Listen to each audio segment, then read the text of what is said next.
You may have noticed a lot of people are obsessing over protein right now. Protein shakes, protein powders, protein bars, they are everywhere. But my next guest says unless you're training to be a bodybuilder, excess protein can actually be unhealthy. And with protein getting so much attention, we are overlooking something even more important for a well-balanced diet: fiber. Plant-based nutritionist Alisia Essig is here to fill us in on why and how this relates to your own personal diet. Hi, Alisia. Hi. Okay, so talk to me about what you're seeing with this protein obsession. How are you seeing that? Right. Well, we are all planning our meals around the protein source. We're often buying different products because of how much protein is in them. You would think that America has a protein deficiency issue, but that is not the case. The opposite is actually true. Most of us are over consuming protein and getting even more than twice as much protein than our body actually needs. And I mentioned earlier a bodybuilder. I mean, I am not one, but if someone was, is there even some harm that they could do if they got too much protein? Yeah, you know what's interesting is that the average bodybuilder only has the lifespan of about 47 years old. And so even they are at a greater risk of issues with their liver and kidney as their body is trying to deal with all of this excess protein that it's been given. And is that kind of similar for the average person? You're telling me that could be a problem for them, but for us everyday normal people, or do we have the same health concerns possibly?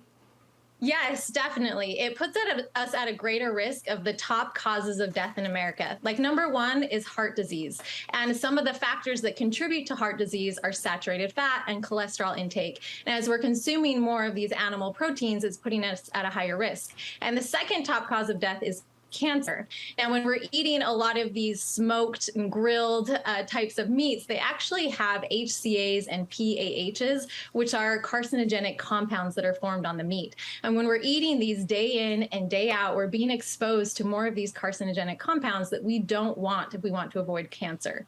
And I know that a lot of times we'll think, oh, the only way we can get protein is through meat. But you kind of are saying if we're getting the right amount of calories in a day, chances are we're probably getting enough protein. Is that right? Right. In fact, the Greek word for protein is of prime importance. It means that it is so important that nature has made it almost impossible for us to be deficient in it as long as we are eating enough calories.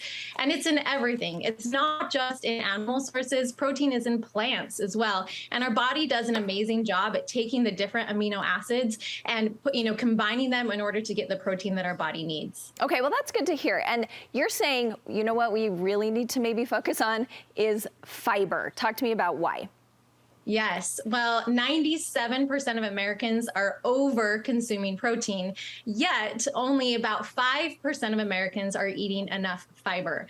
And fiber is amazing for us. It not only can help us feel fuller and live longer, but it does so many great things. But fiber is only found in plants. So that's key. Where protein is found in both plants and animal sources, fiber is only found in plants. Okay, that is good to know. And you kind of have 5 ways that a diet high in fiber can really benefit us. So talk to me about those.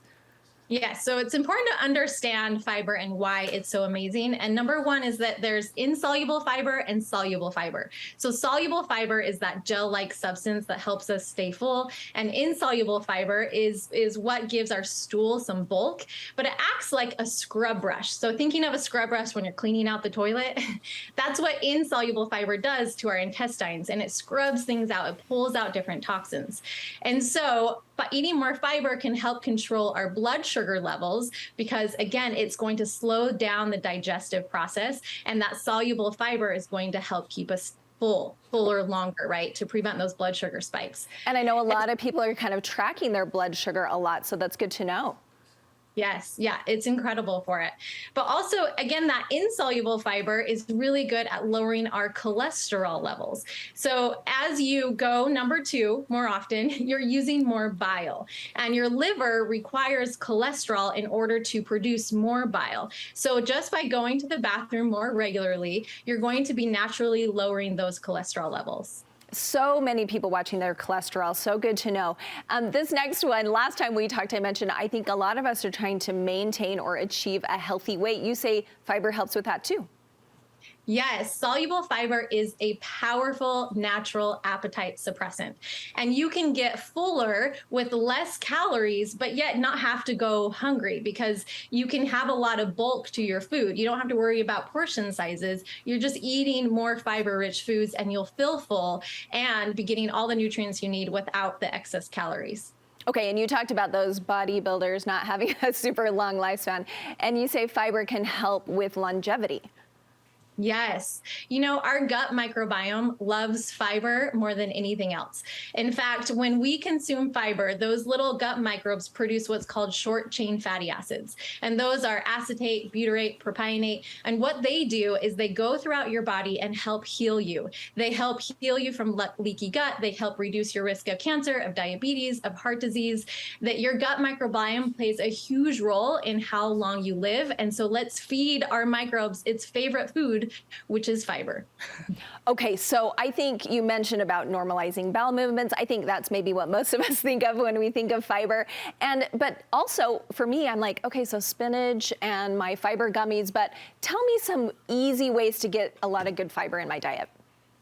You know, again, because fiber only comes from plants, a lot of times we think of plants as just, fruits and vegetables. But in reality, plants are not only fruits and vegetables, but nuts, seeds, legumes, whole grains. So the more variety of those foods we're eating, the more fiber we're getting in our body. So it's not just the fruits and vegetables. Okay, that's good because I mean, I like spinach, but I don't want to only eat that. So how can we best kind of get more fiber into our diet? You're saying by cooking all of those things, incorporating them into our diet. Would you just say that's the best way, or is a supplement something we should consider?